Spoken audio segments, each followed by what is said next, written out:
shoot. 3 takes, not me. 2 takes if you lucky. First take, stop me. 4 takes, that's true. 3 takes, not me. 2 takes if you lucky. First take, you got me.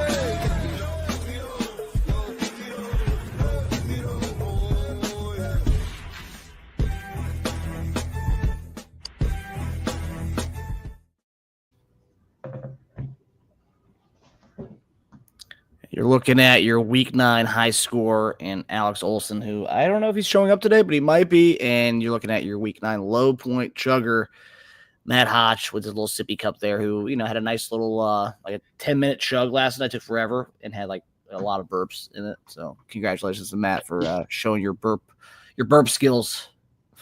He loves showing those off. He does. He's a little cutie pie. Little cutie sippy cup. All right, but I'm Marcus Dash, and this is my co-host Ryan Cobb. Cobb and Dash Show is back for the Week 10. Things are starting to heat up in the Basement League. We're starting to see a shift. We talked about the shift last week, but now that shift's kind of widening for the top 4, and then you have the 5, 6 kind of hanging out down there. But I'll tell you what, though. So you have Stu, who it looks like he'll probably get the bye. I don't know if surprised he hasn't gotten based on their Yahoo projections. They haven't given him a lot yet. The clinch yet, which is kind of interesting because I guess he could lose out and he would be in the. I think if he wins this week, I think he clinches. Yeah. But then you got ZT, Yaglu, myself, all at 6 and 3. Then you have the 5 spot, 5 and 4, and then you have 6, 7, 8. And 9, all 4 and 5. So that 6 spot's definitely up for grabs. And, also as well as the 5 spot, to be quite honest, because if 5 loses this week, then you have something going. Yeah, no, it's I was looking back. I since I did win last week, I decided to take a peek back at my previous matchups to see how it would be if I hadn't shipped off everyone. Oh no. I'd be at 3 wins. I'd have to do there's some more math that has to go in with the matchup with Stu. I don't think I would have beat Stu, but it would have been a lot closer. And with how things started this week, obviously we'll get to it. I could have been like right on the edge. I definitely wouldn't be pancaking. That's for damn sure. But yeah, I mean, that was part of the risk I took. I don't think like my team would have been blowing any like teams out of the water or anything, but still kind of frustrating to see. I mean, I'll say this is the year. Like, I know you probably still have, I guess in my opinion, I think you sold a little early on your team. You're saying you would have won, you would have kind of net of 2 wins from if you didn't do those trades, but net of 2 wins. I mean, even like, just looking at the map here, I mean, even Tage is not out of it too. And so it's hard for him, but I would say Lil J's not out of it. Based on who you play and stuff, but like the fact that every team from 6 to 9 is 4 and 5, and that's only a game outside of the 5th seed, which is 5 and 4. And then we're talking about if you're 3 and 6, it's a matter of 2 games. I mean, that's wild. Yeah, now it's getting real close, and that's like part of what I'm taking as a grain of salt of like, I would have been in the hunt at least a little more so, but it's still not a guarantee with how many teams are fighting for it. So. It's an exciting final push. I know. I wish you were in it, but it's too bad. But I will say, guys, it is Yahoo considers this rivalry week. We talked about it in the group message last night. They kind of got something. It was random. Like, you can make your own schedules. I've never done that. Just because I don't want to do that, because I feel like you guys would just say I did things purposely, and I don't want to have anything to do with the scheduling, because like it's not one of those things where you can just make one week. You have to kind of adjust everything if you wanted to have a specific matchup for those, and that would mean tainting the entire schedule. I'm not touching that. I don't want to have you guys think I rig and fix everything anyways. I'm not going to do that. So I'm going to let Yahoo do it. But I will say they got a couple of these matchups, right? So, okay, rivalry week, Cobb and Dash. So I would say we were rivals, but we do co-host this show together, so it is interesting to have us as a rivalry week. So I think that's fun. As far as from like a TV perspective, that's good stuff. That's ratings right there. Then you have Alex and ZT. For the basis of this year, Alex has made his team name about ZT, so that's pretty solid too. I like that. And they're also fighting for playoff spots right now, so that's pretty cool, timely. Cobb or not Cobb, Stu and Roden. Now Roden and Stu are very opposite on the political spectrum, and I think just because it's a political year, and I think we call Roden and Hotch the GOP of the BL Plus. I think you have Cobb or you have Stu and Roden here, and I think that's a pretty good one. Just they don't actually have a real rivalry, but the fact they're both different opposite ends of this political spectrum, pretty funny. And neither of them kind of hide where they stand on politics. So that's fun. And then that's pretty much about it. Everything else is really nothing. Like Yaglu, Adam, no, that's not really a rivalry.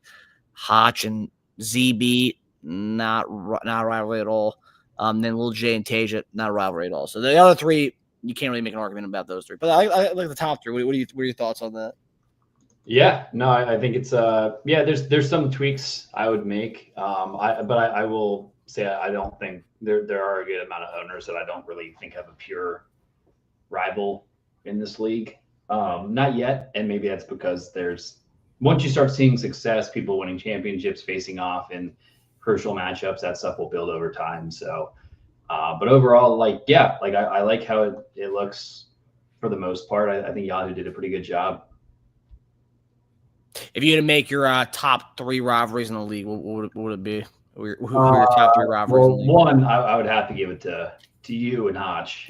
That'd be a fantastic one to watch. Alex and ZT is great. I mean, it would be you against, let's be honest, like with how the league reacts to you. Like, I feel like they might all view you as their top rival.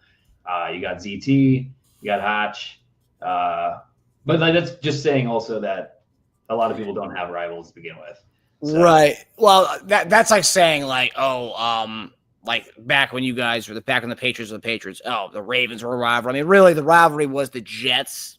Probably the biggest rival. Colts would probably be the biggest rivalry at the time. Yeah. That's like that, like the comparison there. The team that everyone hates. But yeah, I think you're right. I think that me and Hotch definitely number one. Yeah. Number two, I like you and Stu's a key one. That's a key one. That's a friendly rivalry, though. Friendly rivalry. This is all friendly stuff. It's not like, although Hotch and I do teeter on. Roden and Little J would be good. That's pretty good. Yeah, I do like that. I like Alex and ZT. I think that's a great one. For some reason, that works. I don't know why. Yeah. You and ZT had a rivalry back in the day. Yeah, a little bit, little one. I mean, it's ZT is a fun person to poke at. Poke at his team. He's a good sport, and it just makes it easy sometimes. ZB and Yags, maybe they're both joined the league same year, same rookie class. They're competitive, trying to be the winner of that rookie class. Lil J and Yaglu, they both live in like the same subdivision of Fairfax. Who's the king of who's the king of Fair Oaks Mall? The Auntie Anne's Gang or something. The Auntie Anne's Gang. Yeah, I like that. Roden and Hotch also won. Roden's the little brother to Matt Hotch. So that's kind of key. It's like the Michigan State rivalry. Yeah. The Michigan State seen as a rivalry. Roden's seen as seen as the little brother to Hotch. Roden has to beat him to gain his independence. That's kind of key. Me and Tasia's pretty good, or Tasia and Alex. Yeah, the family affair. Me and Yags, based off of how this season was. It's true. Yeah. And right now, you guys would be a rivalry. Yeah, that's actually it. You guys would be the rivalry this year. Of that. Yeah. Pretty good. I like the rivalry week aspect of it. And I like I said, they did a pretty good job. Obviously, it's random. They weren't taking in the ratings into account when they made this, but not bad. The top three pretty good. Getting you and me is good, I would say. That's a good step. Yeah, they must know something. The Common Dash rivalry week. I love that. But okay, so like we said, it's we're going to week 10 in this preview, and so 9 weeks in, Cobb, what is the number one thing that stands out to you as we look into week 10, heading into this pivotal matchup for a lot of people? Because we only have 4 weeks left. Yeah. 1, 2. God, man, fantasy season's almost over. God, sucks, dude. So depressing when that comes. But I mean, I think there's a few takeaways I had. I mean, it's the just like ZT it really continued to push, against some of the predictions on the show. He continues to show that he's potentially should be a top team in the playoffs, at least a top 3, top 4, depending on. But I know he does have a tough schedule coming up. Alex popping back, he had a rough go at it at the beginning of the season. He was one of those teams that started off hot, had high hopes, and then kind of cooled off. And that's where we lost Alex on the show. And we were hoping with the points for coming back his way that he'd make an appearance, but he hasn't. I think he's trying to make sure that this is actually reality, pinch himself, make sure this isn't a dream, and he's going to miss the playoffs at the end of it, which is possible. But I will say, just on that topic, one of the big takeaways I had was the trading that happened. I think the trade deadline quietly kind of crept up, and we had one between me and Tasia, which I guess I don't think that was actually announced in the group, which we can. That was a small one with like Ramondre Stevenson, Matt Stafford for Ladd McConkey. Just Tasia wanting to potentially make a push if he can. He's not technically out of it and needed a running back one of the weeks coming up. And then I saw Ladd as a potential keeper, not a lock or anything, but see how he goes at the end of the season. But the big one was Alex trading for Jalen Hurts and trading away two of his keepers, and then some. So I'd love to. I think we both have the same thoughts on that trade, but and we can obviously talk about it. But yeah, I think I was a little surprised by the magnitude of the trade that happened this past week. Yeah, and that's Alex. I like the what Tasia did this week. Some would say, why are you being a buyer when you're 2-7? But like we said, it's not that far out of it. This is a 2 games separates him from the 6th spot. But yeah, I think Alex. It's interesting because Alex goes away. Alex is a big fan of having a rule that he goes by, and two of the rules that he's talked about a lot this year that he goes by is I don't think handcuffs are a thing. I think it's a waste of roster spots. So that's one, which he's already tried to dispel that when Tasia called him out for the Aaron Jones stuff that happened a couple weeks ago. And then number 2, having a quarterback and running back from the same team is an anti-stack. He doesn't like that. But this week he trades for Jalen Hurts and he has Saquon Barkley. So he doesn't have A.J. Brown. He doesn't have Devontae Smith. He has Jalen Hurts and he has Saquon Barkley. For 2 guys who pretty much – and I get it from the rushing standpoint because, Hurts does get a lot of QB sneaks, takes away from Saquon. So if you are getting Saquon has a big drive down the field and Hurts takes a rushing touchdown, that helps. You basically complete the drive.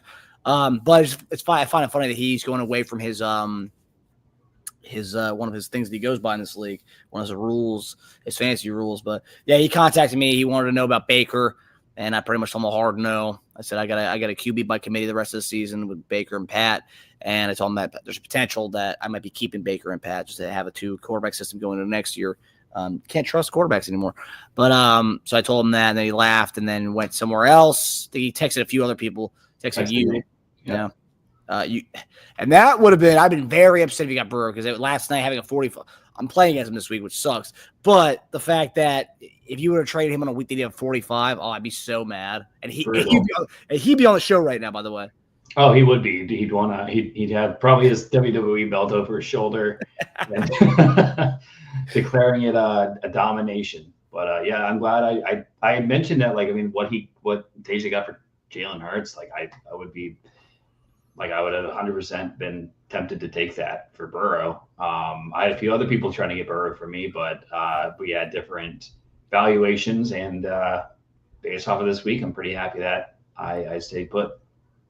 Yeah. Is there a chance? I saw in the group message last night you said you would trade the next 20 first-round picks you have for Chase. Obviously, it's a little bit of an exaggeration there, hyperbolic. But is that something that you actually might go into the season with? I mean, yeah, you have your whole draft. You have your draft next year. You have a few extra picks. Yeah. Is that something you consider trading to get Chase to have a stack?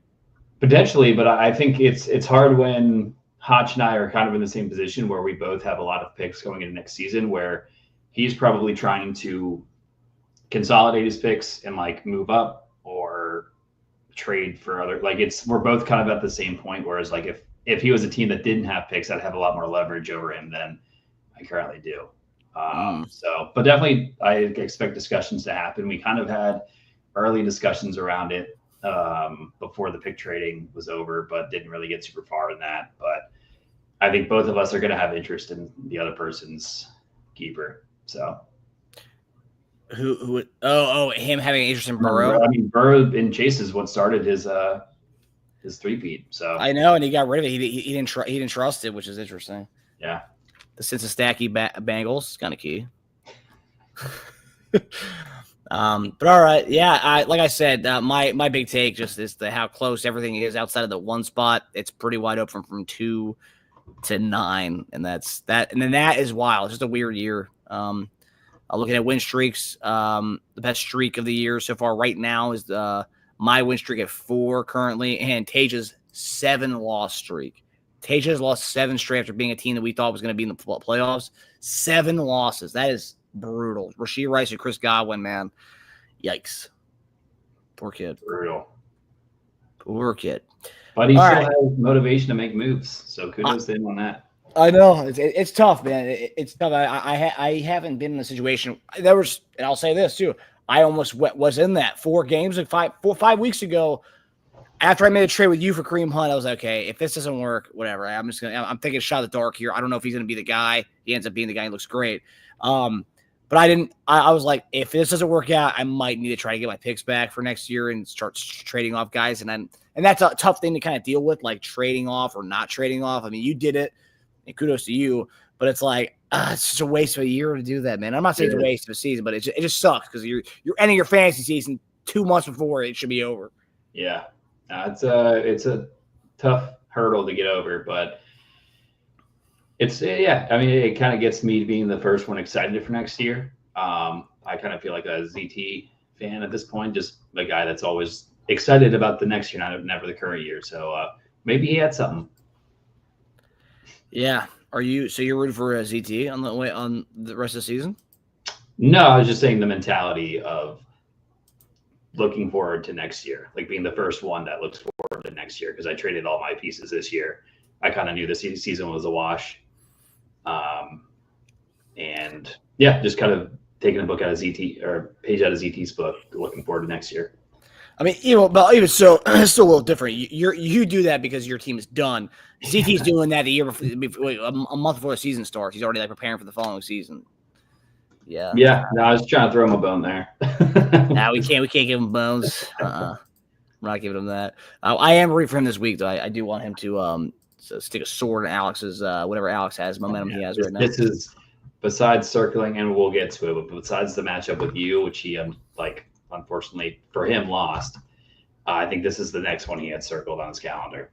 So yeah. It's like one of those things that I think, like they say that teams get up for like for example, like the Chiefs, they get everyone's best shot every week. Patriots got everyone's best shot every week. I feel like Alex is one of those guys that you want to have your best shot. You want to bring your A game to that game because this just Oh yeah, the way he talks about fantasy sometimes it really grinds your gears. Okay, so we got week 10 here, guys. Rivalry week as we discussed. We're gonna go right away with our Kamala Harris versus Donald Trump matchup here between Roden and Stu. Cobb, take it away, brother. Yeah, I'm interested to see where Stu's head is at after the results we got on Tuesday. I know he was, as many of us were down about it, and I'm hoping Stu keeps his head in the game and realizes how much he has put into this season and shouldn't let it stop now. Like he can let a few weeks go by and probably still clinch this bye, but I want to see him coming out firing this week. So let's call out for Stu to motivate his team to keep going. But let's matchup by matchup. I mean, starting off hot with Josh Allen versus Jaden Daniels. Like that's a super exciting QB matchup, one of the more exciting matchups you'll probably see in the fantasy season. I mean, Josh Allen has obviously been Josh Allen. Why Roden kept him to begin with. I know, and Josh Allen's going against Indy. Only issue with that is that Buffalo gets up to a big lead, doesn't really have to do too much against them, and kind of like hinders Josh Allen's ability to throw up points. But I do like that matchup a lot better than Jaden Daniels against Pittsburgh. I know Pittsburgh's a little stingy. Even though it is a home game for Jaden and he has all that rushing upside, I think his output's going to be more of like the high teens, low 20s this week, whereas Josh Allen, I think consistently, mid 20s. So like I'm going to give Josh Allen a slight edge there. I do love this QB matchup though, and I think Roden needs this matchup to go his way in order to really pull out a win against Stu. But then we got Neighbors against Mooney. Gonna go Neighbors going against Carolina, and with all the targets he gets. But Mooney's been a surprise this season. He's been one of Stu's guys. He's been hyping the Mooney up every week, and he's had a great last couple of weeks. Like he gets 5+ targets every single week since week 1. So like he's definitely not a guy to just look over. A guy that we originally would have considered a weak third flex spot, and is now starting on the #1 team in the league. But it's not going to put him over Neighbors. Neighbors gets double those targets every week. So give me Neighbors. Swift against Kyren Williams. Give me Kyren Williams. I know he had a little bit of a slow week last week. Yeah, he had a 9, but going against Miami, their run defense sucks. DeAndre Swift is good. I don't think it's going to be Kyren like smashing it over Swift, but I'm going to give Kyren just based off of the talent and that offense over Swift. I think this is another close matchup, but I'm going to lean towards Stu in this case. Gesicki versus Kincaid. I would have won Kincaid before last night anyways. Now I definitely am with Gesicki getting a 6, even though I think that's pretty good. I mean, yeah, other than like last week he got a 23. Like he hasn't really done much this season. So like low output, but everyone's getting low outputs at tight end. Give me Kincaid for Roden there. We got Kamara versus Hubbard. Word on the street is that Jonathan Brooks is supposed to play potentially for the first time ever. A guy that I think we'll get to it later, but a little bit of a disappointment for that to say the least. But Hubbard's been the big benefactor of that, and Roden, and getting Hubbard, one of those guys that again, kind of going into the season would have thought of it as like a weak third flex. But has been a consistent starter. Going against Kamara, though, I'm going to Kamara, another steal in the draft for Sue. We've talked about it a few times over the previous episodes that we've had, but give me Kamara. Going against Atlanta, I think they're going to have to lean on him a lot. Olave, I don't think is supposed to play with that concussion. So I think they're just going to leverage Kamara as much as they can. I don't think they really have much else in that offense. New Orleans is kind of a mess. So give me Kamara there. Bijan against Zay Flowers.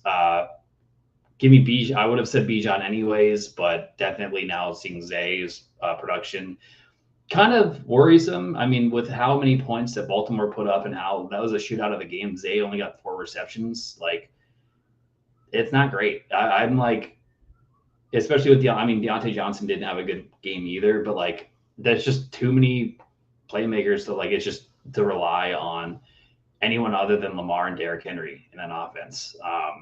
So while I would have chosen Bijan anyways, I'm pretty surprised to see that 6 next to Zay Flowers name based off of, I'd be a little worried if I was Roden, even though he did make the trade.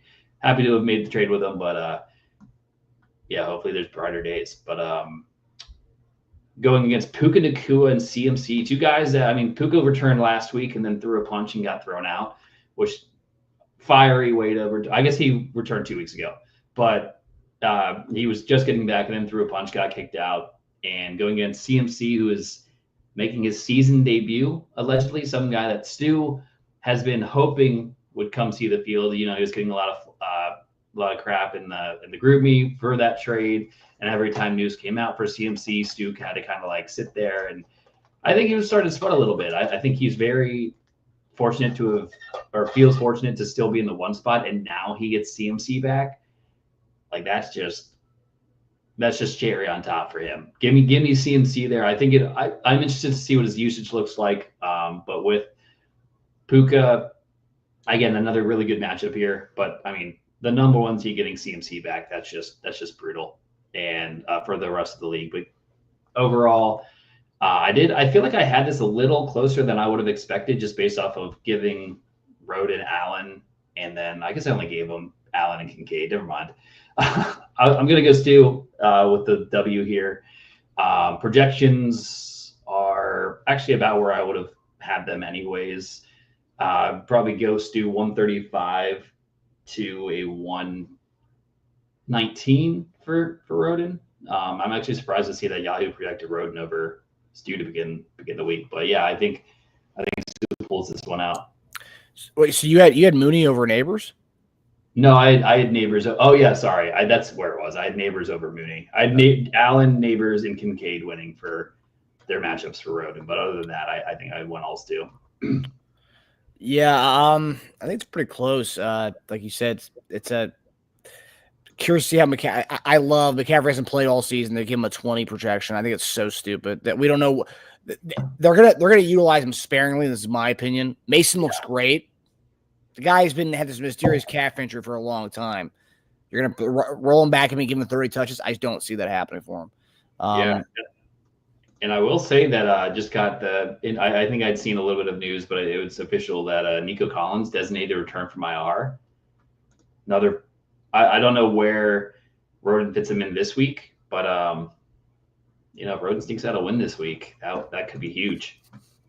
And the Chuba Hubbard thing, man, that's just the craziest thing to get a 4-year contract worth $32 million for a running back. It's a lot of money, and also too with the Jonathan Brooks thing. Yeah. I think everyone who was on this Jonathan Brooks train, a hot start at the draft, acting like he had this gem. I think Stu ends up getting him. Stu got him, and then he traded him. I have him now, but it was like with all the picks and stuff I got from Stu. There was too much hype around a guy we haven't seen anything from, and it really annoyed me. I didn't have Brooks in any league. Everyone was just sucking his dick. But and I'd say you did. You got a lot of picks with it, but like a lot of people were like hyping up this guy, and it's like, okay, guys, Chuba Hubbard's looking pretty good right now. Whenever this guy does come back, it's not going to be his job. Like it's going to be a timeshare. And now we're seeing Carolina's buying into this guy, Hubbard, and Roden. And I'm pretty sure Hubbard went undrafted, which is really crazy. Yeah. So kudos to Roden. I know everyone likes to shit on him, talks about, Hodges, like his team name makes fun of Hodges' minor league squad. But Roden, man, he's done he's done his thing. I think Roden upsets this week. I think Daniel's going to have a really bad game. Pittsburgh, and it's going to be raining at home. This Sunday, and you're going against one of the best defenses. And Tomlin, I believe, has some record. He's like 25-5 against rookie quarterbacks.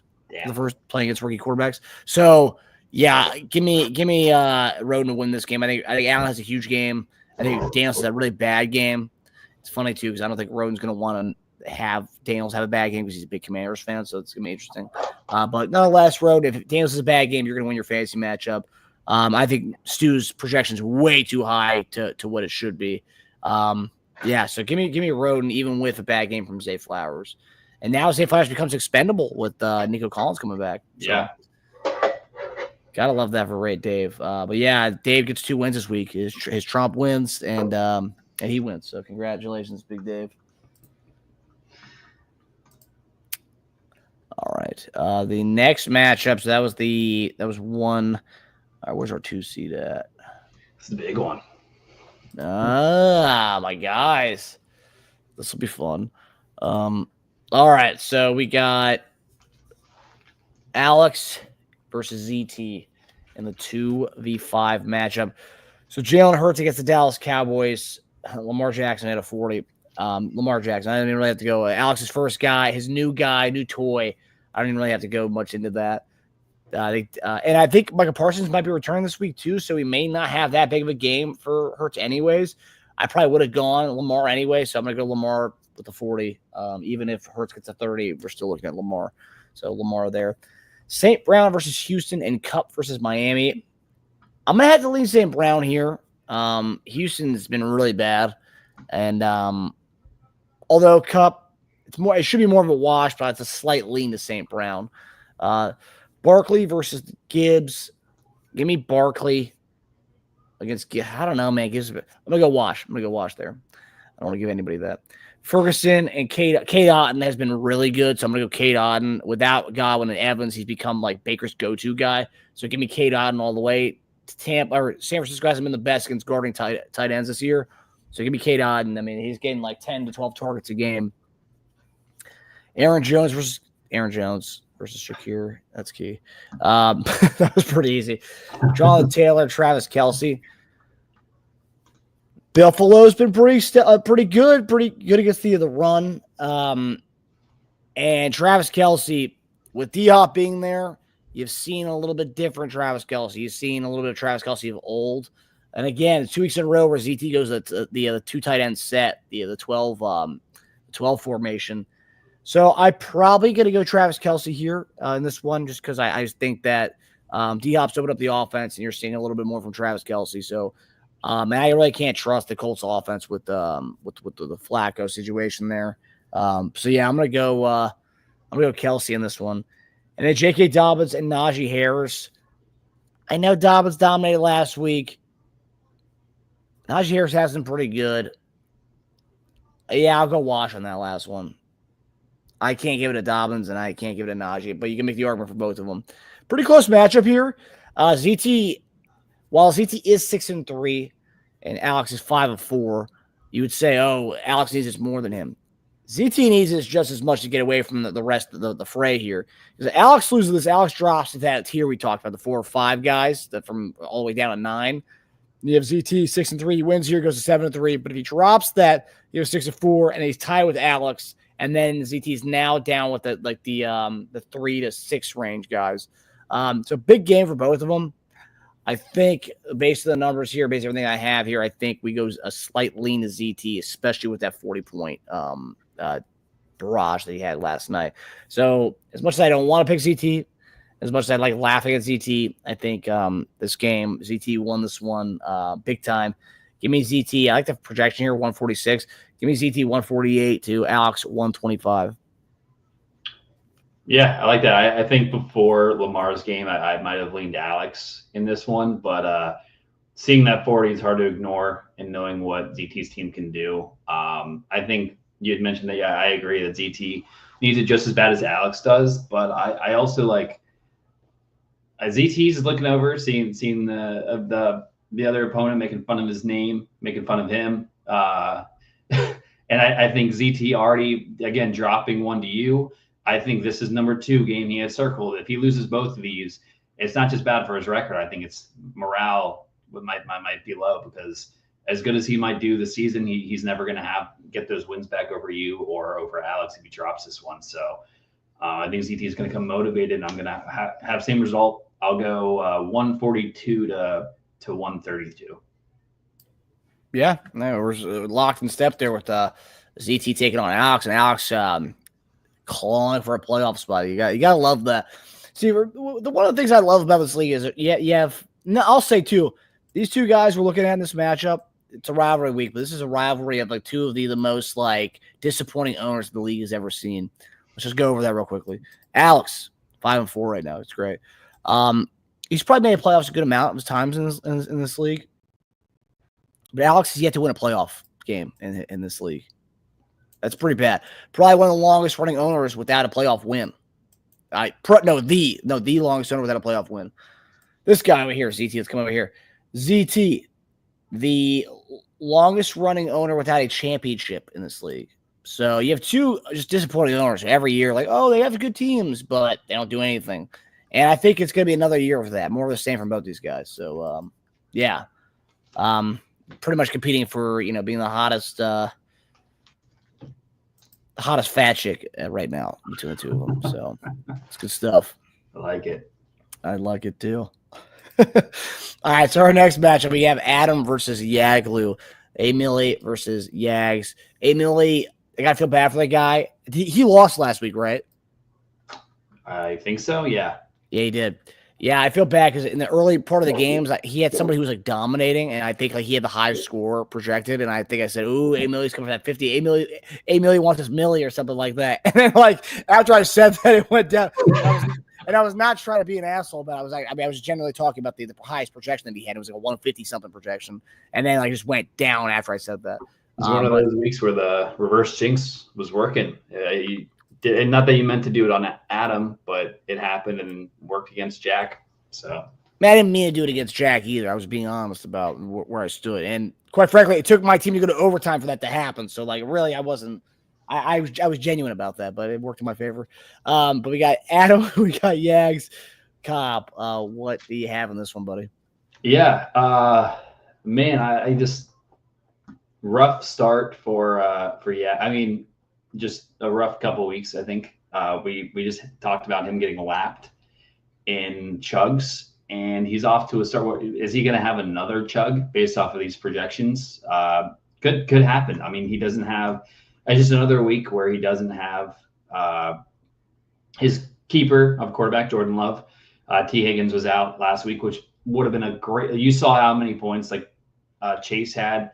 You could imagine if realistically that a good portion of that would have went to Higgins instead, based off of how that game was going. So, unfortunately, missing points. Also, I don't know if anyone else really picked up on this, that Yags dropped one of his keepers. He dropped Romeo Doubs, which again, I'm not saying that was a bad call, but just like you don't often see that like people dropping their keepers. You know, it's really a lot harder for people to let go of that, even if they aren't performing as great.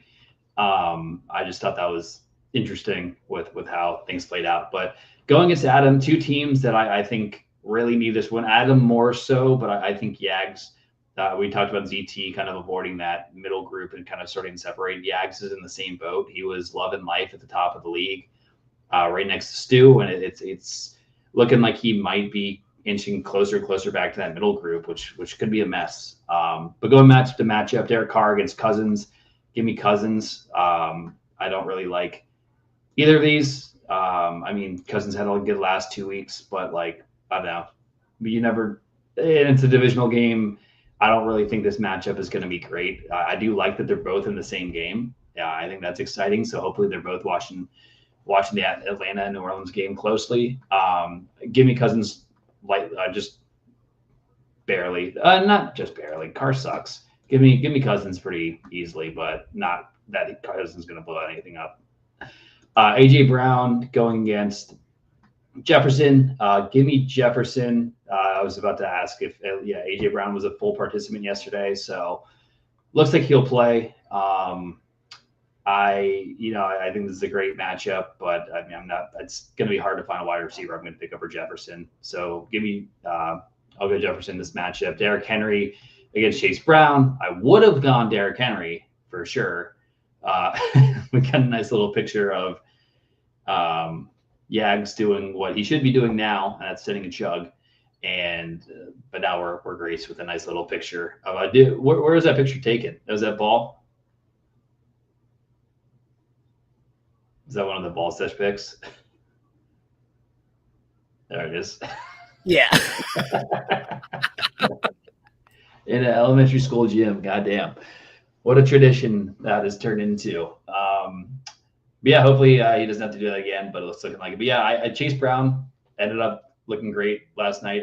Out producing Derrick Henry. I mean, that's a great start for Adam in a matchup that he really needs. Cole Kmet against Kyle Pitts. I guess this is a stack. If we want to call it a stack, I'm going to go Kyle Pitts. Cole Kmet has been a little disappointing the last few weeks. I think he was solid for a few weeks there, but hasn't really been doing much. I'm going to go Kyle Pitts just off of the chance that I just gets that stack touchdown. Yeah, I had a bad week last week. And I guess he is questionable. But yeah, going Pitts. Tyron Tracy against McLaurin. I think I'm going to go I think we can go he's going against Tracy's going against Carolina. And that's hard to okay. Give me Tracy. I'm on the same boat that Washington-Pittsburgh game is going to be pretty gross. So low scoring output, not a lot of successful throws. I typically would go McLaurin. Give me Tracy in this matchup. Again, Adam, loving that trade that he made with me. I'm just giving out running backs, I guess. Here, I kind of wish I didn't make any trades this year, I guess. But yeah, give me Tracy in that matchup against Carolina. London against Devonta Smith. That's interesting that Yags has so if AJ Brown doesn't have a good day, maybe Devonta Smith does, vice versa. There's some risk there. But I mean, I think they're both hobbled, limited in return. I mean, I don't know. Devonta Smith has been good with AJ Brown out. Give me Give me Devonta Smith. Yeah, I know Drake London had that hip issue, but I guess he is looking all right. But give me Devonta Smith. Adam's going all in on this Atlanta offense. Kind of gross week to do it with New Orleans. I don't know. I'm not really thinking that game's going to be high scoring, but we'll see. Give me Devonta Smith. Austin Eckler against Tony Pollard. Give me Tony Pollard. Another guy that I like. We've seen in the last matchup, we had Najee Harris and J.K. Dobbins. Those are two running backs I was really excited about having on my team anywhere. I mean, add Tony Pollard to the list, but all three of them have looked solid. They've all been serviceable week in and week out. So give me Tony Pollard there. I know Eckler had a decent week last week, but again, I don't know. That Pittsburgh Washington game looks gross. So yeah, all in all, I think I'm leaning Adam in this matchup. Obviously it's easy to tell that it's all going to come down to how Atlanta does. If Atlanta has a slow week or gets just stood up by New Orleans defense, Adam's going to lose, but I don't think that necessarily happens like that. So give me Adam in I think kind of a grungy game. I think it's going to be like a 117 to 112 matchup favoring Adam. There's just way too many guys in this Atlanta New Orleans game. It's ridiculous. I mean, both quarterbacks, Kyle Pitts, tight end. Yeah, Kicker. Drake, yeah, cool. Linebacker 6. Oh, Jesus. Safety 7. So there's 7 guys in this matchup. I mean, that is so pathetic. I mean, that's really bad. Yeah, I mean, Carr, there's no other better options as a backup quarterback this week that's pretty bad. There's got to be someone better than that, dude. Come on. Maybe he goes Cooper Rush. That's not any better. Mac Jones against Minnesota. Ooh. Bryce Young gets Giants. Bryce Young pretty good last week. Yeah, there's not a lot of options. Yeah.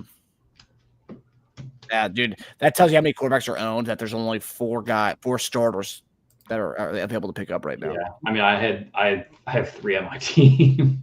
You do? I had Cousins. I have Herbert, Stafford, and Burrow, and I did have Cousins for a little bit. Wow. Herbert, Stafford, Burrow. It's pretty good. You have 3 solid quarterbacks. Well, I guess I just gave Stafford away to Tasia, but yeah. Okay. Yeah. No, I think I'm with you. You had Adam winning this matchup? Yeah.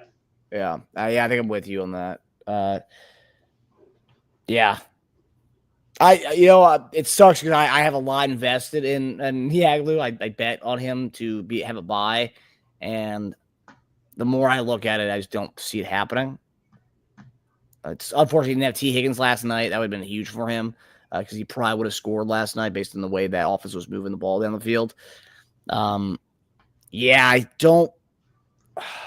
Henry, 14's not bad. I mean, Chase Brown's huge for Adam. That became a really big one for Adam last night, or this year in general. Because I remember at the draft, he drafted him pretty early. Drafted him 2 rounds ahead of Zach Moss at the time. Zach Moss was starting running back, and then Chase Brown ended up getting the gig.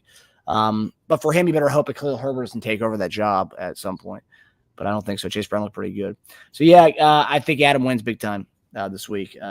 Yaglu drops to 6-4, and Adam goes to 5-5. The playoffs are going to get a little tighter here for some people. God, could you imagine if Yaglu doesn't make the playoffs? He's talked about himself so much. Yeah, I mean, it's ever since he went full scorched earth against me, I had to some karma coming his way, I guess. I don't know. I tried to pull back a little bit, and it's not working. Now he's projected for 109. Not great.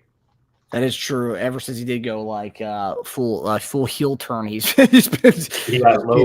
got lowest score. He's dropped a keeper. He's projected for lowest score again. Dude, I was looking at I was trying to find that picture of Yaglu. Dude, Yaglu's only been in this league for 2 years, and I think he has the most chugs ever. I think his team is. Yeah, it's pretty crazy. I need to probably go through the numbers to see how many low score weeks he's had, but his video and face is on there quite a bit. Yeah, I mean, look at last. His points for last year was terrible, and Yeah. I got last, but I only chugged once. And like this year, we're week 10, and I've never chugged, and I've been in last like the whole time. Like, Yeah. it's ridiculous. I'm trying to Yeah. take some chugs from the guy, and it's he's not making it easy. I will say he's got a shot to win this match. I don't think it's that cut and Yeah. dry. But I am rooting for him. I have a rooting interest because I have bet on I bet with Alex $25 that Yaglu would get a bye. So I'm rooting for him. I think this match is pretty up in the air. The quarterback situation. Atlanta's not a good defense by any means, so Derek Carr could, in theory, do well. I just don't. They don't really have much over there. New Orleans kind of packed it in for the year. So yeah. But we'll see. And yeah, I don't know who their new. I don't know if they changed their offensive coordinator or they fired their head coach. That's another thing going for Carr this week. Teams that fire their head coaches generally play really well that following week, so there's a chance that they could play well. So, True. Yeah. All right, so that was our 3 seed. Okay, so now we're gonna go to our 4 seed, and it's okay. So usually we do. Usually we don't like to do our own matchups because we like to prevent the whole bias thing. We don't like to have biases on the show. But the way we'll do this one, I'll talk about it, then I'll let Cobb talk about it a little bit.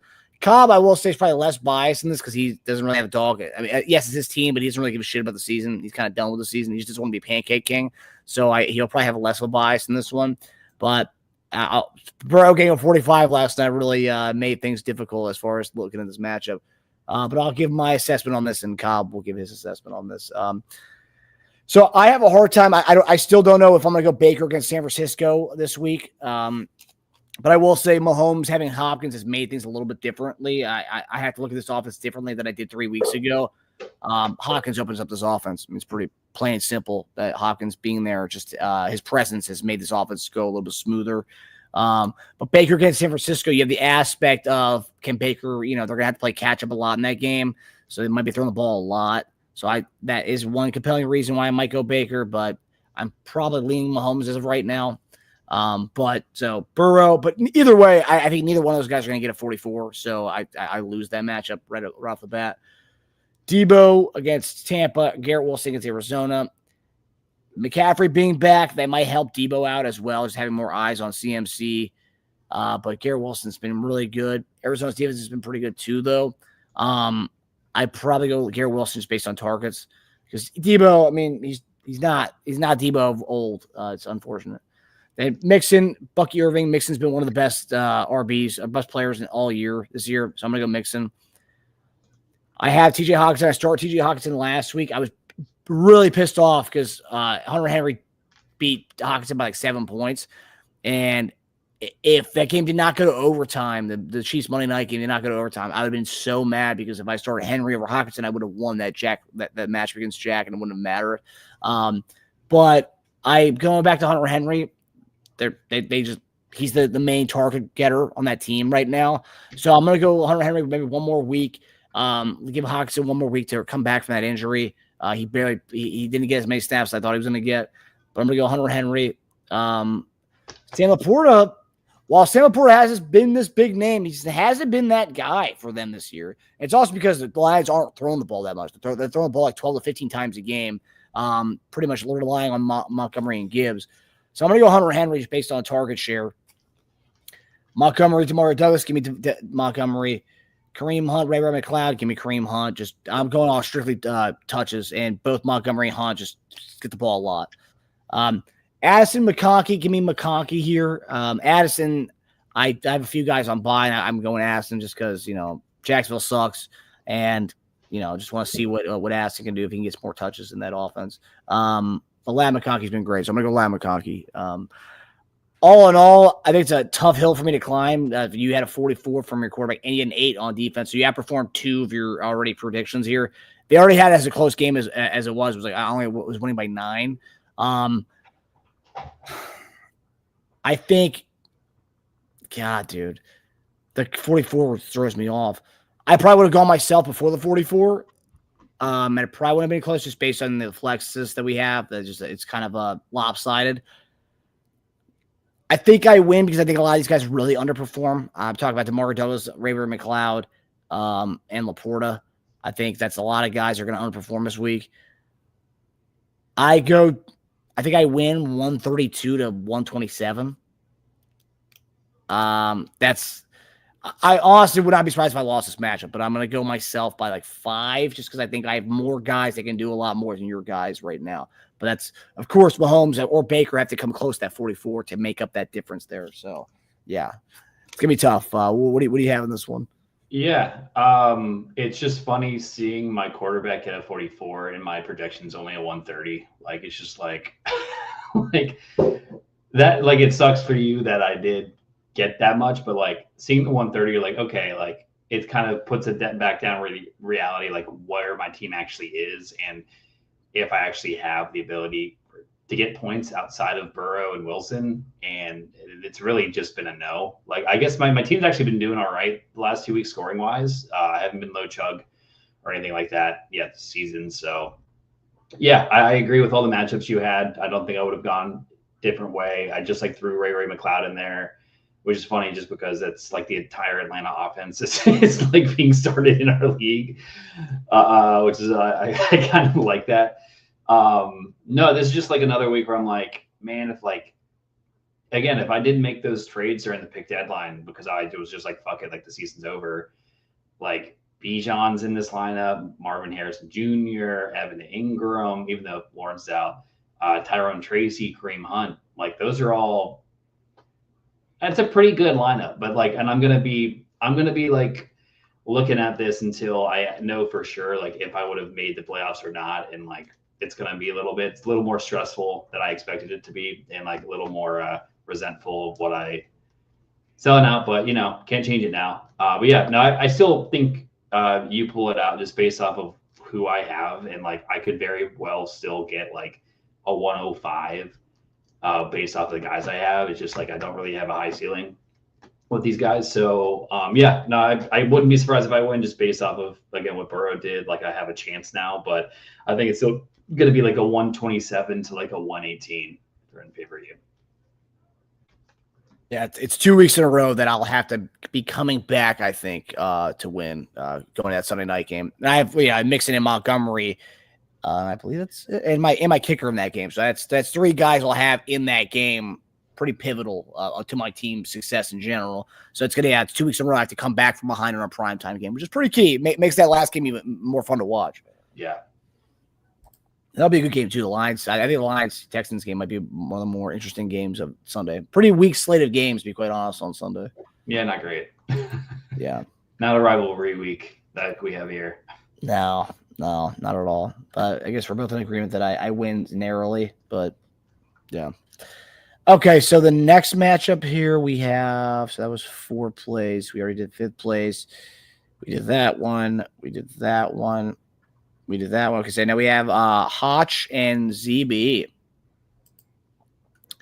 Not the most exhilarating matchup, but you know, 2 teams that are still in the thick of things. Hotch doesn't want to be in the thick of things, but ZB definitely wants to be in the thick of things. Apparently, he turned down a few offers this week on trades for Sam Darnold, which is interesting. I mean, Sam Darnold, it's nothing to write home about, but nonetheless, Cobb, talk us through this matchup. Yeah, both teams at 4 and 5 with both very different goals in this game. And if I'm ZB, man, it's just like you're going against a Hotch that doesn't want to be here, and he's still finding ways. I mean, with the Chase 52 to start the week, man, and a game that you really need to get and like go your way. Brutal start, but we'll get down to that matchup in a little bit. Caleb Williams against Sam Darnold. I'm going to go Sam Darnold. I think this is a game that Minnesota should easily win based off of Lawrence not playing. I mean, Mac Jones, I do enjoy, but I hope he does well. But I think Sam Darnold with Justin Jefferson, like Jacksonville's defense sucks. I think he's going to have a great game. I think Caleb Williams is going to have a good game too because Patriots just suck. And I don't like our defense. And Caleb Williams versus Drake May, there could be some extra motivation for him to get up and perform here. But and it's their first home game since week 6. So like that's might be a little motivating there. I'm still going to go Darnold for ZB. Devontae Adams against Jalen Waddle. Give me Adams. Waddle has been extremely disappointing all season, even with Tua being back. It's just like I don't really know what's going on there. But give me Devonta Adams. We got James Cook against Roschon Johnson. Give me James Cook. I feel like this is going to be a week where Roschon like gets a touchdown or something, or has a big run. Again, going against New England, wouldn't be surprised, and just how things work out for Hotch. But give me James Cook, just consistency and actually being the starting running back. Kittle against Jonnu Smith. Give me Kittle. I think San Fran Tampa Bay should be a pretty fun game, and interested to see how that offense looks with CMC back into it. So give me Kittle. And now we get to this massacre of Jamar Chase against DJ Moore. I do think it's interesting that DJ Moore, you at least CV, you have DJ Moore. If you get a touchdown, like kind of can neutralize Caleb Williams a little bit, maybe. But it's not going to do anything close to what Jamar Chase did last night, getting a 52. Probably eliminates about what 3 to 4 of your players can combine for going into this week, which is brutal. Not much else to say there. Would have said Jamar Chase before that last night. And now it's just absurd. James Conner against Adunze. Give him James Conner. Again, just going off consistency and not really knowing what that Bears offense is going to look like. Again, if they're going against New England, they're finally playing at home for the first time since week 6. So I think they will look a little better. But I don't think the scoring output is going to be that high. Rachaad White against CeeDee Lamb. CeeDee Lamb, Cooper Rush, probably just going to hyper target CD. So I would have chosen CD anyways, but definitely choosing him now. Not that Rachaad White is bad. He's been consistent, a good keeper for the most part for ZB, but CeeDee Lamb, like especially with these backup quarterbacks, they're just going to hyper target him as they can. So with all that said, another funny just instance of Hotch got a 52 from his receiver and his projection is only 134. Is hilarious. We're both in the same boat. It's terrible timing for ZB that really needs this win. And unfortunately, I'm going to have to go Hotch here with, I think it's just going to be like a 123 to like a 110. I don't know. I don't think like there's going to be much scoring past what Jamar Chase just did. So I think it'll be kind of a grungy game here too. Yeah, the 52. I was looking at my other leagues. I was able to dodge the Burrow, Lamar, and Chase pretty much most of my matchups. The only one I didn't was this one where you had Burrow. So thankfully I was able to dodge the Chase thing because 52. Man, shit, I went against Burrow in our dynasty league. Oh shit! That's the one I forgot to look at that one. Oh fuck that. I dodged it. Okay, I did go against Rashad Bateman though, who had a decent. I didn't go. Sorry, I was looking at a different league. Yeah, I was able to dodge. Rashad Bateman had a pretty good game too. It was, yeah, he did. It was all like touchdowns. I think what 6 for 54 and a touchdown, pretty good. All right, so we got our last matchup. Who you picking? You pick Hotch, I assume. Oh, actually, I think ZB comes back and wins. Hmm. Yeah, I think the Rashawn. I mean, he's got so many. That's the thing. It's like you and him have very similar teams where you guys have so many guys who could easily get zeros, and like that instantly puts you back in play right there. You know, Yeah. Roschon Johnson could easily get a 1 or 2, and then like okay, like that's like kind of like Demario Douglas or Raybert McCloud. Like yes, those guys could get 8s, but they could also get like a 1, and like wouldn't be surprising. So, all right, so we got a interesting game here. Looking at Taja's team, just totally different to what it was a couple weeks back, man. So it's going to be interesting versus Lil J. Lil J had the dub in his bag last week and lost it, man. I really feel bad for the guy. I wanted him to play well, and he did play well. He showed the league that he can hang with the big boys, but he just lost heartbreaker on Monday night. Then he got, and I think it was one of his first reverse jinx experiences. Yeah, so he knows it's a tough one. Welcome to the league, man. Initiate. Yeah, that's true initiation, right? I would say. He got it a couple times. He got it Sunday, and then he got it during the game on Monday. During the game too. It was like a third quarter. It was a third quarter GG, which, like I said, I was genuine. I thought I was going to lose regardless. I was like, let's just throw it out there anyway. Let's give it a Hail Mary. Okay, so we got Tasia, who's we talked about 7-game losing streak, maybe one of the worst things I've seen in the basement league in a long time. What the only worst one would be when CP had the 1 seed and he was like scoring he was like last in scoring, but he had the 1 seed going to like week 5. He was like 5-0 or 4-1. He'd only lost 1 game, or he might have been undefeated, and he had the lowest score team in the league. And then he went on like an 8-game losing streak, and then he missed the playoffs. And I think that might have been his second last year or his last year in the league. Rest in peace, BLM. I wonder how he's feeling right now. Well, some of us are upset about the loss on Tuesday, the election. I wonder how he's feeling today, because he was a guy who was trying to make us send our funds to the BLM stuff. He must be in a really bad place right now. So, CP, if you're watching this, heart goes out to you, man. Okay, so we have CJ Stroud versus Brock Purdy. I'm going to go Brock Purdy. Tampa Bay's defense is really bad, probably one of the worst defenses in the league right now. So Brock Purdy, he's got all his tools back. So Purdy over Stroud. Tyreek Hill versus Brian Thomas Jr. Brian Thomas Jr. has got Mac Jones. Let's just say Brian Thomas Jr. is done for the foreseeable future. Tyreek Hill, I think, McDaniels is going to try to get him the ball. You saw a little bit. It's been happening a little bit more since Tua's come back. I think Tyreek Hill has a big game this week. Breece Hall versus Achane. Dude, this is crazy. Breece Hall has not been the guy. I'm curious to see where he goes at this trend. I'm curious to see where he goes in next year's draft, be it redraft or keeper. I don't think Taja's keeping him again, second-round pick. Yeah, I think he'll probably be a late first, early second-round pick next year's draft if Taja doesn't keep him. He's just not. Breece Hall is not it. And Allen's really got stepped up a little bit. They're trailing in a lot of games, so they're throwing the ball a lot. Achane's been phenomenal. He gets the ball so much. It's really annoying to go against him because you have to watch him just get the ball out on every fucking play, whether it's a catch or a rush. I go Achane over Hall. McBride against Andrews. Andrews, a huge game last night with a 16. Taja texted me last day. He goes, dude, every week I play someone, they go off of me on Thursday night. So automatically I assumed that he was going against Chase, Burrow, or Lamar. Then I look, I'm like, dude, Andrews, I was like, that's a blow up. Come on, man. He didn't respond to me. But Trey McBride, he could easily get a 16. So I want to say Andrews here, but I think McBride can get a 16. If not, maybe just outscore altogether. So I'm going to go Wash at the tight end spot, even though we got a 16.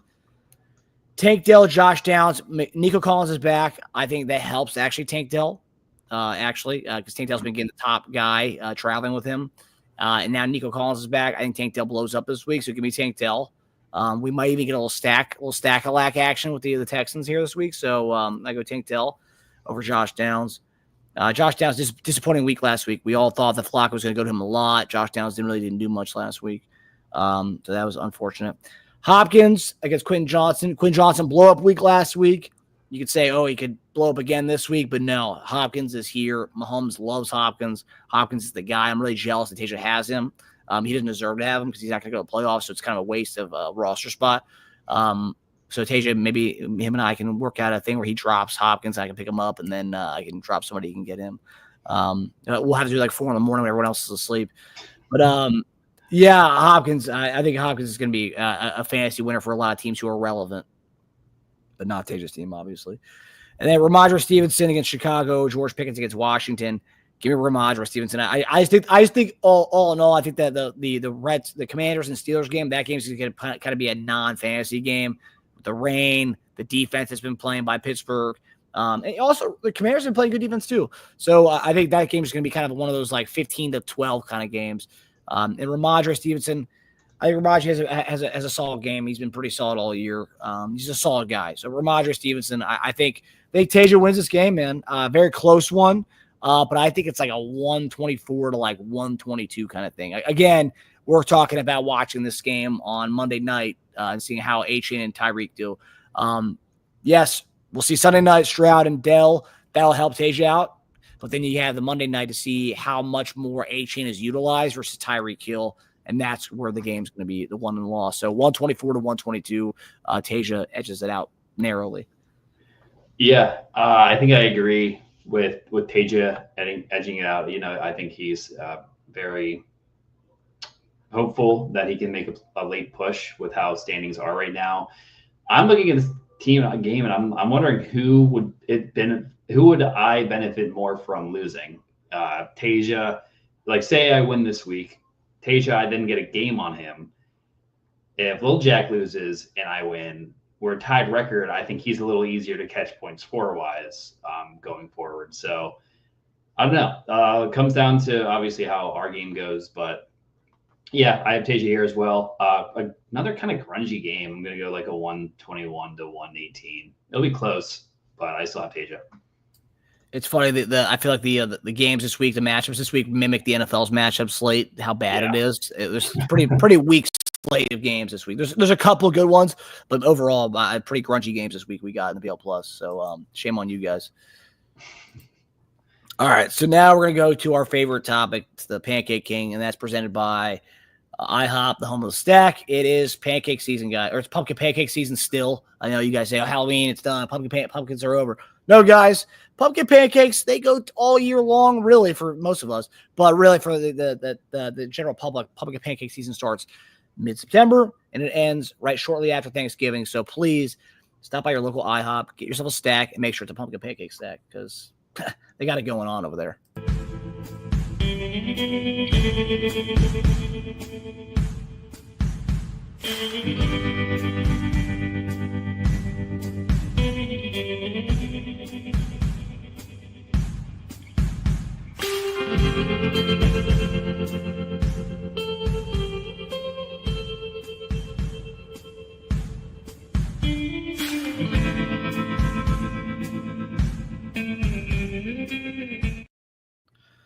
All right, so it's Pancake King rankings time, and obviously, you know, we're getting close to the time where it's who's gonna be the Pancake King, and right now everyone thinks it's Cobb just because it's been him for the last pretty much most of the season. Although I think last year that we didn't have we didn't have you as the Pancake King. I think we had somebody else the Pancake King because there's somebody who's like trying to vie for it. It seems like based on his lineup.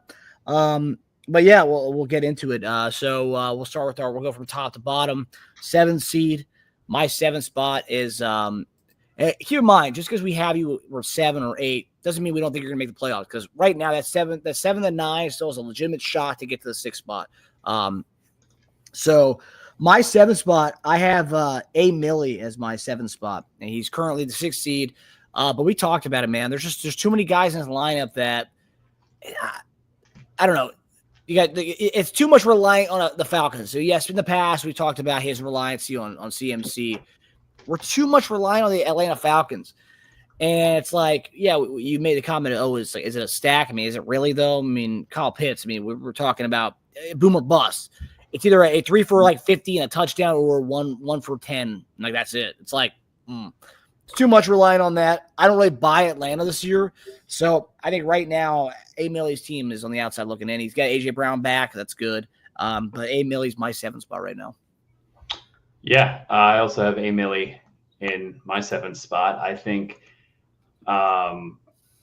he's got what should have been a tough matchup this week, but obviously QB issues with Yags. I still think Yags has a chance to pull it out. And then Adams, yeah, he's going to be in a sticky situation. I'm not really loving his lineup right now, like you mentioned, with Kirk leading the way, and just having to rely on that Atlanta offense every week is kind of rough. I just think his ceiling's really low going forward. But he's at 6 right now and could easily make the playoffs.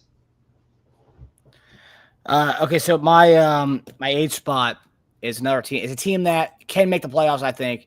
I don't think they're going to. But it's my guy ZB all the way from the West Coast. You know, it's like it's a good team. You look at that team; it's a solid team. He just never really figured out his quarterback situation. It was very mediocre play from Sam Darnold. Davante Adams didn't really show you anything up until like last week with the Jets, and hopefully that rapport with Rodgers continues. But DJ Moore has been pretty much a miss. Rachaad White has been a solid keeper, but he's lost his duties to Bucky Irving. Bucky Irving is now the guy over there, so Rachaad White will not be a keeper next year. He's a free agent. Maybe he goes somewhere else and becomes a guy, but James Cook's been pretty solid for him, so good on him for that. But it's just not a really compelling team for me right now. James Conner's been a great hit for him, but outside of that, I don't see him making the playoffs. And this is the thing. We're not even looking at what the next 4 weeks are. So who they're playing in the next 4 weeks. But I just don't think I don't think he has it in him to win. I do think I see him winning this week. But again, tough mountain to climb. You're going against a guy who just had Chase. So, but I do think he wins this week. I just don't think it's a team that makes the playoffs. Yeah, I also have ZB at 8. I would have had him a little higher if it wasn't, again, like assuming like we did this before Thursday, I would have assumed he'd probably beat Hotch. But now being in the 8th seed, facing Hotch, and it's an uphill battle, like you picked him to win, I think he falls short, unfortunately. So it's just a tough spot. And I've kind of had the same sentiment on the team. The ceiling's kind of low. It's not a team that's really going to blow you out. And I think that's kind of where the issues arise and why he's kind of sitting at 8 right now in the standings and also on both of our Pancake King rankings. But yeah, I hope he makes the playoffs. Like I think he'd be a fun team to have in the playoffs. So my 9th spot, this guy would be in the 8th spot if he just had maybe one more win. Just for the bad luck has really hurt his team big time this year. Tasia. And guys, do me a favor. Go and look at his team. Look at top to bottom.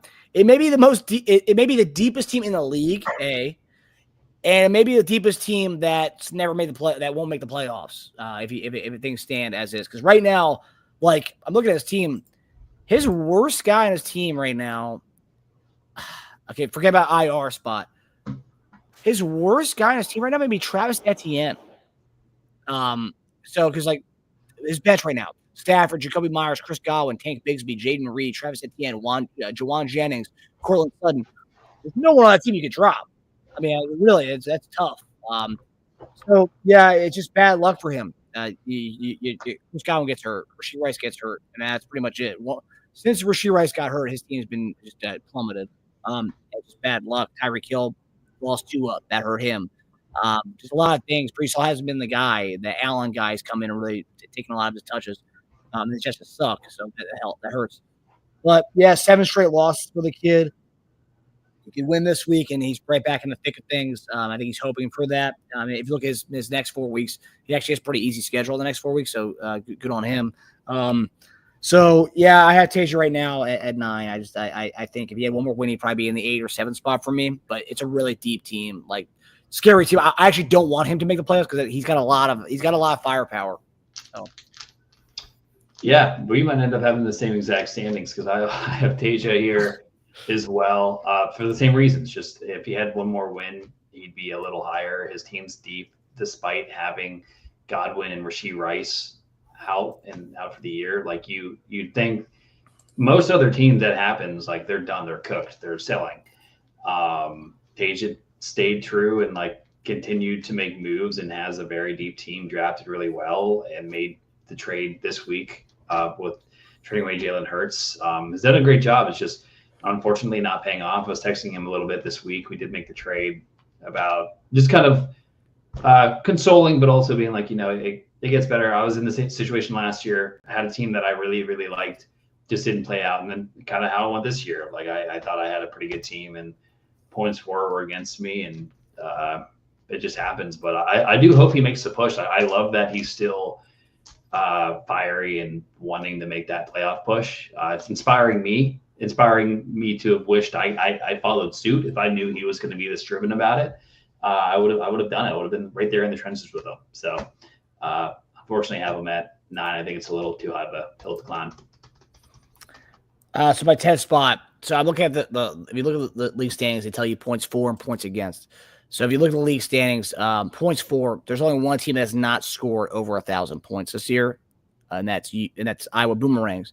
Also looking at that too, there's only one team that hasn't had 1,000 scored against them, and that's the number 1 team. So that's just it tells you the story of the 12-1, how just like one team just gets no points scored on them, the other team just can't score any points. I think it's pretty funny.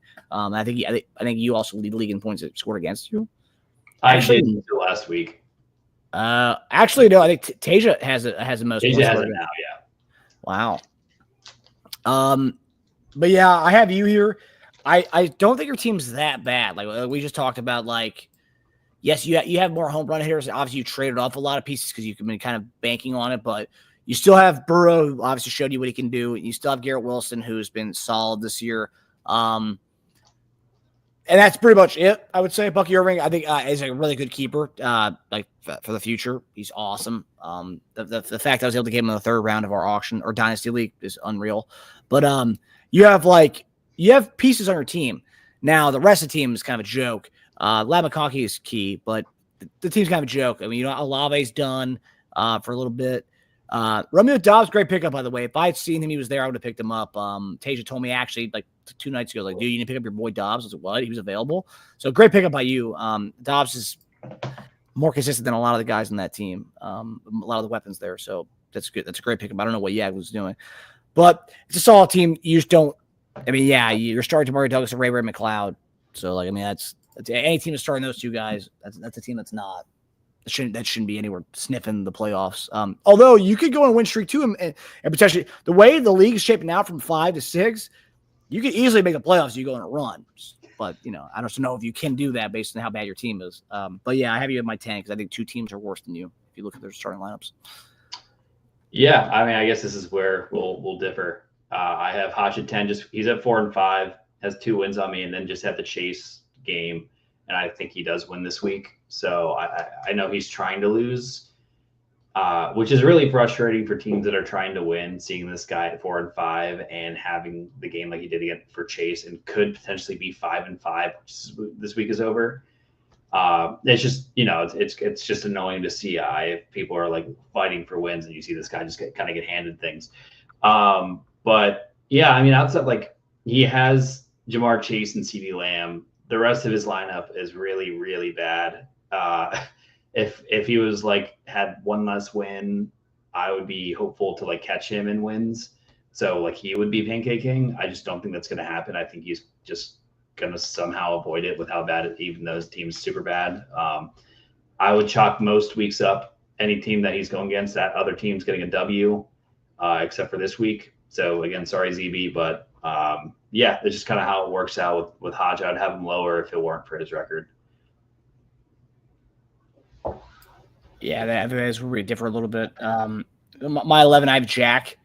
I think Jack is a solid owner. He's been great so far. He's got a solid team. Like Purdy's key. Brian Thomas Jr. has been awesome. That might have been the rookie, probably the rookie of the draft, I would say. A lot of the rookies, went really high, didn't really pan out. He's been everything. Like, he's been awesome. A-Chain's been great. I was questioned on that going to this year, but he obviously, he's getting the touches. He's doing a little bit of everything. But yeah, it's just the lack of wins. And at this point in the season, like, you're like, it's just, you're not getting those close wins, and you're 3 and 6, and the points fours aren't for you either. But I think maybe CMC comes back. He's got Purdy, maybe can roll together some wins and victories. But, I will say he hit on a lot of his late round picks, the Josh Downses, the Quentin Johnston, Pickens. So, like, I will say Jack, like, drafted well. I mean, yeah, I can't really dock him. It's just sometimes it comes down to luck, and really, yeah, he had a solid draft. Pacheco getting hurt definitely hurt him for sure. But, yeah, Jack easily could be the pancake king. I just don't have him there because I think there's one specific team that's like almost like begging for it, and we'll get to that in a second. But who's your 11th spot? Yeah, I have Jack as well. Like you'd mentioned, unfortunately, like it's a solid team. If not for Pacheco getting hurt, like this could be a team that was on the cusp of a playoff berth, and he also didn't have a first round pick. So like you can think of who he could have gotten there. So, yeah, I think he has a lot of promise for next year. I think he has really good keeper options. You mentioned A-Chain, you mentioned Brian Thomas, and then he has options between I don't remember what rounds Pickens was, but like Pacheco could be a keeper again, maybe Josh Downs, or maybe he'll make moves for a keeper. But yeah, it's just unfortunate. Again, I'm counting this as his first real season, and I think and even then, like, he came in hobbled without a first round pick, and then one of his keepers was out basically for the year from the get go. So, yeah, I have Jack. I am hoping that he again, I'm trying to decide who I want to win, Tasia or Jack, because I want to catch one of them, ideally to not be pancaking. But but I also wish success for Jack. So for now, I'm going to have him at 11. Yeah, so that means we're getting to our Pancake King, and this is going to be an interesting one. I'm curious to see who you have it as your Pancake King. But this is Pancake King of Week 10.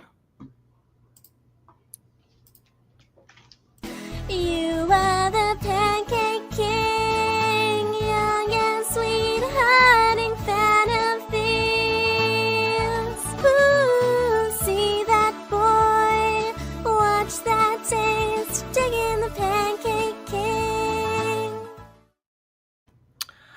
So my Pancake King for Week 10 is a guy that a lot of people, he has the most rings in league history, and if you look at his team right now, it's a travesty of what he's putting together on there. He's tanking for the number 1 pick, and it's our guy Matt Hotch. Right now, he's starting Roschon Johnson, a guy who could potentially get a 0 this upcoming week, and he wants to be a high pick. He knows there's no real punishment for being the top pick in the draft. And yes, the pancake stuff, but he's a sicko. He's a psychopath. He might actually like that.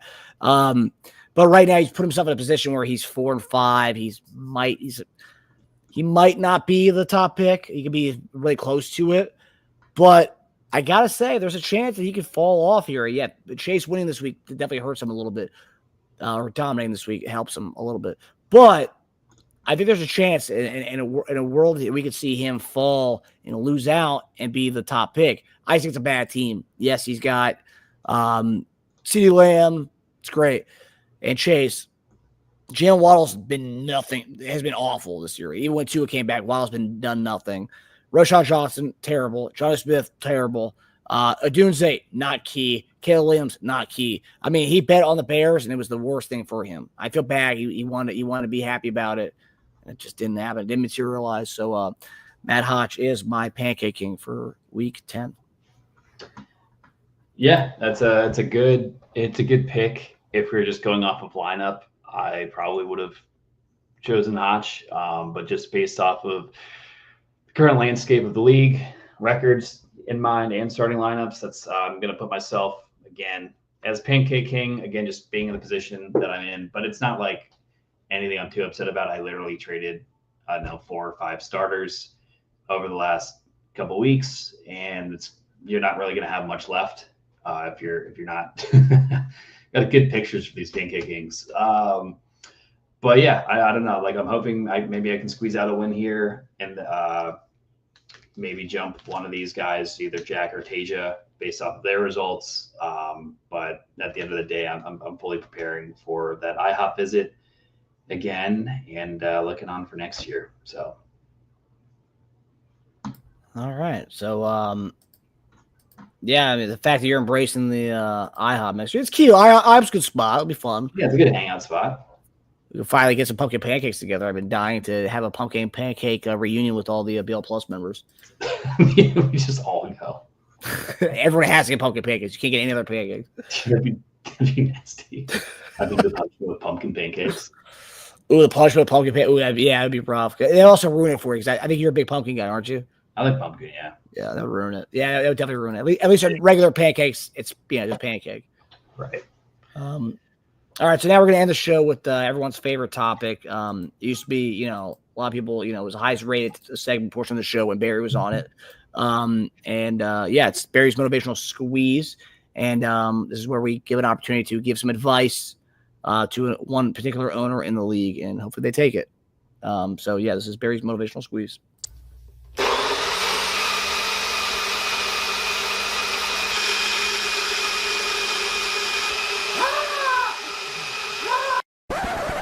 This is why you're fucking holding back, and I'm tired of the BS.